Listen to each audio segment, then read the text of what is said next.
saya mulai. Assalamualaikum warahmatullahi wabarakatuh. Selamat sore Bapak dosen dan teman-teman lainnya. Sebelum memulai perkuliahan virtual pada sore hari ini, alangkah baiknya kita berdoa terlebih dahulu. Berdoa dimulai. Berdoa selesai. Adapun topik yang kami bahas hari ini, nilai norma dan moral. Perkenalkan, nama saya Azhar Ramadhani dengan NIM 218000253 dan teman saya. Perkenalkan, nama saya Triyartanti dengan NIM 218000041. Kemudian ada rekan saya. Saya Ali Nadiroh, NIM 218000121 dan rekan saya. Perkenalkan, nama saya Gyananta Tirtagama dengan NIM 218000093. Selanjutnya penyampaian materi, saya persilakan untuk penyaji. Ya, yang pertama yaitu tentang nilai. Dalam bahasa Inggris, nilai disebut juga dengan value. Nilai merupakan kualitas dari suatu yang bermanfaat bagi kehidupan manusia, yang mana itu dapat dijadikan sebagai landasan, alasan, serta dijadikan sebagai motivasi dalam berperilaku. Nilai, menurut Jairi 1999, nilai ini difungsikan untuk mengarahkan, mengendalikan, serta menentukan kelakuan seseorang. Jadi menurut Jairi ini, nilai ini dijadikan sebagai standar perilaku. Kemudian yang kedua yaitu menurut Dictionary dalam Binata Putra 1989. Sesuatu itu dianggap bernilai apabila secara intrinsik itu memang berharga. Kemudian yaitu yang ketiga ada dalam Dictionary of Sociology and Related Science ditemukan bahwa nilai adalah suatu kemampuan yang dipercayai untuk memuaskan manusia. Dan yang terakhir yaitu menurut Wijaja. Menilai berarti menimbang. Jadi merupakan suatu kegiatan membandingkan antara sesuatu dengan sesuatu yang lain hingga pengembalian keputusan. Kemudian untuk materi selanjutnya disampaikan oleh Mas Dirga. Oke. Nilai diklasifikasikan menjadi beberapa kelompok. A. Menurut Max Keller, nilai dapat dikelompokkan menurut tinggi rendahnya. 1. Nilai kenikmatan. Nilai-nilai yang tidak mengenakkan dan tidak mengenakkan menyebabkan orang senang atau menderita atau tidak enak. 2. Nilai kehidupan. Nilai yang penting bagi kehidupan seperti kesehatan, kesegaran jasmani, dan kesejahteraan umum. 3. Nilai kejiwaan. Tidak tergantung dari keadaan jasmani maupun lingkungan. Nilai-nilai semacam ini ialah keindahan, kebenaran, dan pengetahuan murni yang dicapai dalam filsafat. 4. Nilai kerohanian. Modalitas nilai suci dan tidak suci, nilai yang terdiri dari nilai-nilai pribadi. B. Menurut Walter G. Everett, nilai manusia digolongkan menjadi 8 kelompok. 1. Nilai ekonomis, ditunjukkan oleh harga pasar dan meliputi semua benda yang dapat dibeli. 2. Nilai kejasmanian, membantu kepada kesehatan, efisiensi, dan keindahan dari keindahan badan. 3. Nilai hiburan, permainan dan waktu senggang yang dapat mengembangkan dan pengayaan kehidupan. 4. Nilai sosial, berasal dari keutuhan kepribadian dan sosial yang diinginkan. 5. Nilai watak, keseluruhan dari kebutuhan kepribadian dan sosial yang diinginkan. 6. Nilai estetis, nilai keindahan dalam alam dan karya seni. 7. Nilai intelektual, nilai pengetahuan dan pengajaran serta kebenaran. 8. Nilai keagamaan, dikembangkan dari kebenaran yang terdapat dalam setiap agama. C. Menurut Noto Nagoro, nilai dibagi menjadi 1. Nilai material, yaitu segala sesuatu yang berguna bagi kehidupan jasmani manusia atau kebutuhan material ragawi manusia. 2. Nilai vital, yaitu segala sesuatu yang berguna bagi manusia untuk dapat mengadakan kegiatan atau aktivitas. 3. Nilai kerohanian, yaitu segala sesuatu yang berguna bagi rohani manusia dapat dibedakan atas nilai kebenaran yang bersumber akal, manusia, dan nilai keindahan atau nilai estetis yang bersumber pada unsur perasaan manusia, nilai kebaikan atau nilai moral yang bersumber pada unsur kehendak manusia, nilai religius yang merupakan nilai kerohanian yang tertinggi dan mutlak bersumber pada kepercayaan, yaitu keyakinan manusia. Dengan demikian, nilai terdapat berbagai macam pandangan, tergantung pada titik tolak dan sudut pandangnya masing-masing dalam menentukan tentang pengertian serta hierarki nilai. Banyak orang untuk menggolong-golongkan nilai-nilai, dan nilai tersebut amat beraneka ragam tergantung pada sudut pandang dalam rangka penggolongan tersebut. Selanjutnya akan ditampilkan rekan saya. Ya, yang selanjutnya saya akan menjelaskan tentang norma. Norma adalah aturan dan ketentuan yang mengikat kelompok tertentu dan menjadi pengendali sikap dan tingkah laku manusia. Setiap norma mengandung perintah atau larangan untuk melakukan, memiliki kekuatan untuk dapat dipatuhi, yang dikenal dengan sanksi, sehingga terdapat 5 norma dalam kehidupan bermasyarakat. Yang pertama ada norma agama. Dalam agama-agama selalu ada perintah dan larangan. Norma agama tentunya berlaku bagi pemeluknya karena beragama itu dasarnya adalah keyakinan. Sanksinya adalah Tuhan dari masing-masing kepercayaan. Yang kedua, norma hukum. Dituntut dengan tegas oleh masyarakat demi kesejahteraan umum, bersumber dari sebuah lembaga yang dibuat oleh pihak berwenang, berupa undang-undang yang berlaku di masyarakat dan disepakati bersama. Sanksinya berupa penjara atau denda. Yang ketiga ada norma susila.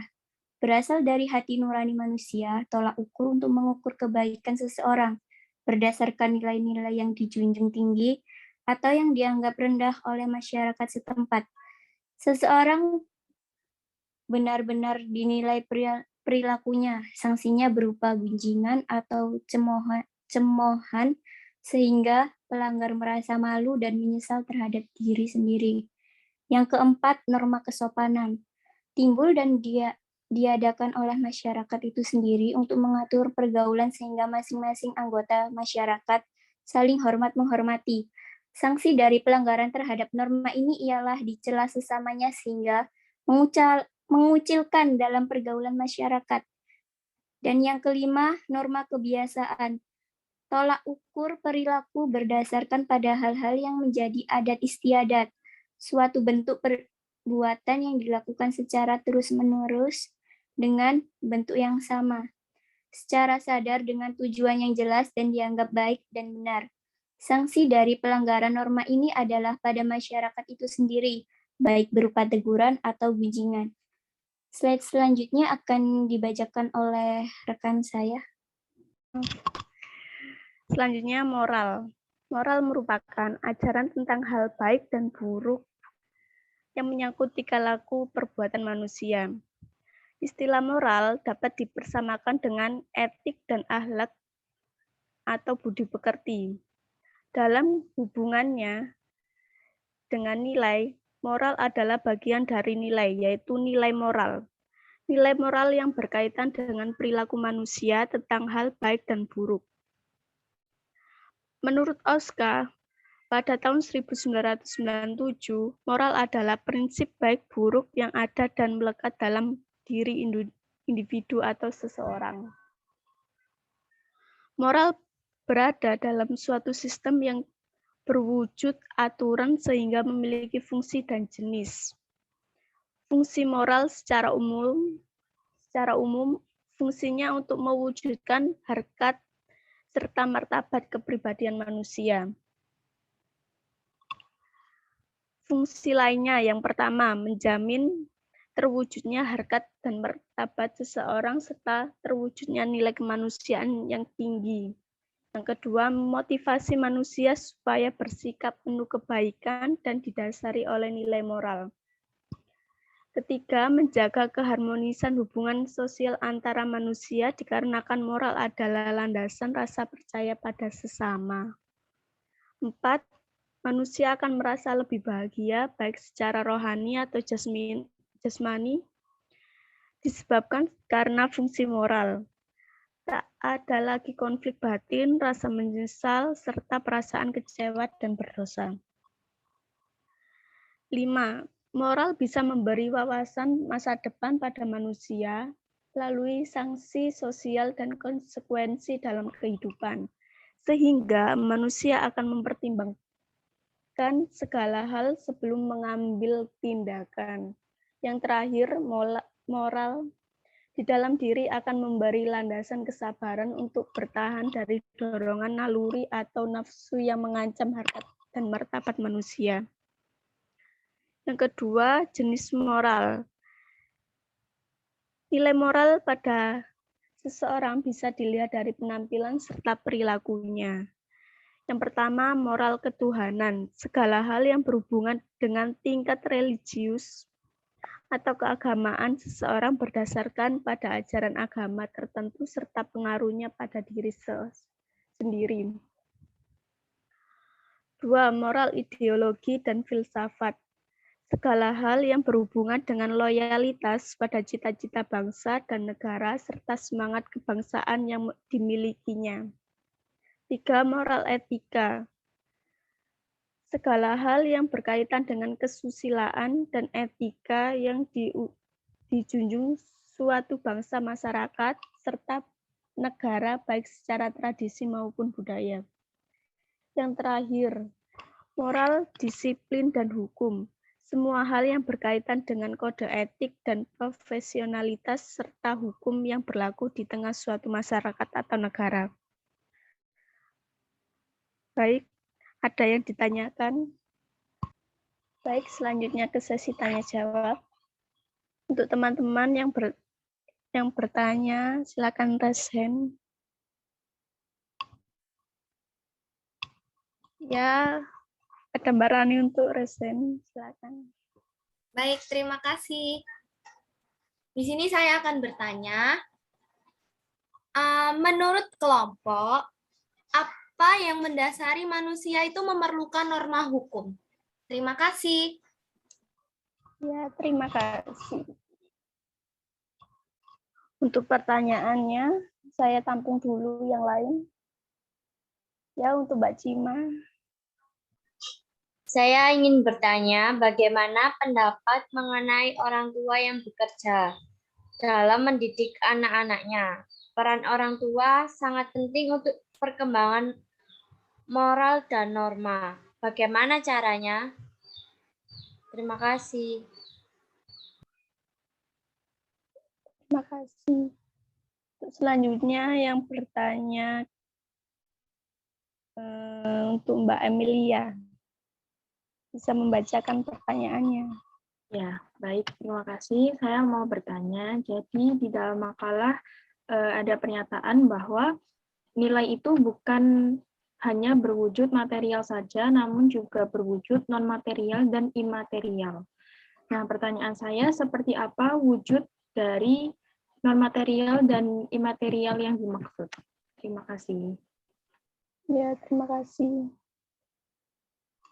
Untuk teman-teman, ini pertanyaan sudah dapat 3 pertanyaan, apa ditampung atau bisa dijawab sekarang?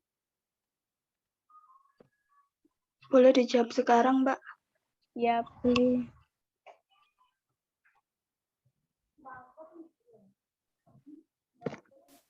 Saya akan menjawab pertanyaan dari Mbak Emil. Jadi ini pertanyaannya itu wujud dari nilai non-material dan imaterial. Jadi kan material itu kan nilai yang dianggap berguna bagi tubuh manusia. Jadi kalau non-material itu bukan yang nggak berguna bagi tubuh manusia, bukan. Tetapi di luar dari tubuh manusia. Kalau yang material kan yang menempel ya, seperti sandang pangan atau pakaian. Kalau non-material itu kayak nilai sikap ataupun perilaku. Kemudian yang imaterial. Nah, nilai imaterial ini tuh tidak berwujud, tetapi sulit untuk diubah. Contohnya itu seperti ideologi, sistem politik, dan peraturan yang memang sejak dulu itu sudah ada. Seperti itu. Bagaimana? Sudah dapat diterima? Ya, sudah. Terima kasih, Mbak Ranti. Ya, sama-sama. Di sini saya akan menjawab pertanyaan dari Mbak Rani. Menurut Anda, apa yang mendasari manusia memerlukan norma hukum? Norma hukum diperlukan karena tidak semua kepentingan atau tata tertib telah dilindungi atau diatur oleh norma agama, norma moral kesusilaan, dan norma sopan santun atau kesopanan. Selain itu, sanksi terhadap pelanggaran norma kesopanan dan kesusilaan bersikap psikis atau abstrak, sedangkan sanksi terhadap pelanggaran norma hukum bersifat fisik dan konkret. Pada norma hukum, sifat pemaksaannya juga sangat jelas dan dapat dipaksakan oleh aparatur negara. Tidak seperti norma kesusilaan yang hanya berupa dorongan dari pribadi manusia, bahkan tidak tegas. Itu, Mbak. Gimana, Mbak? Jadi norma hukum itu sifatnya dia itu memaksa, gitu. Iya, Mbak. Ya, terima kasih. Iya, sama. Selanjutnya saya izin menjawab pertanyaan dari Mbak Cima. Bagaimana pendapat mengenai orang tua yang bekerja, bagaimana dalam mendidik anaknya. Peran orang tua itu penting untuk perkembangan moral dan norma, bagaimana caranya.